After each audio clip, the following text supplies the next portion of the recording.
La réforme des pensions est au cœur de tensions au sein de la majorité gouvernementale. Eva De Blecker, la secrétaire d'État au budget Open VLD, estime que Karine Lallieu, sa collègue socialiste en charge du dossier, tarde à concrétiser cette réforme.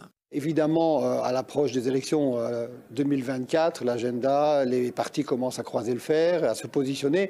Mais derrière ça, il y a une réalité. Et la réalité, c'est qu'on n'a pas réformé notre système de pension, on n'a pas encore vraiment réformé notre marché du travail, on n'a pas non plus la grande réforme fiscale attendue. Et donc, l'ensemble des partenaires de la coalition sont en retard. La réforme des pensions est nécessaire depuis un bon moment déjà vu l'évolution démographique. Le vieillissement de la population signifie que plus de 100 000 Belges partent à la retraite chaque année. Sur les 10 dernières années, les coûts des pensions ont augmenté de 15 milliards, de l'ordre de 1,5 milliard supplémentaires chaque année. Eh bien, ce rythme de hausse va doubler. On va augmenter de 15 milliards sur les 5 prochaines années. Et donc, on a véritablement un effet boule de neige qui devient interpellant et qui met en péril, d'une certaine manière, nos finances publiques.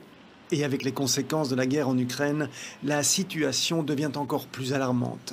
En plus, vient s'ajouter le coût supplémentaire sur les pensions d'une indexation liée à une inflation inédite. Depuis les années 70, on a du double chiffre, du 10% d'inflation, ce qui implique une indexation des pensions. Quand on a 57 milliards de budget pension, imaginez une hausse de 10%, ça fait 5,7 milliards rien qu'en termes d'indexation.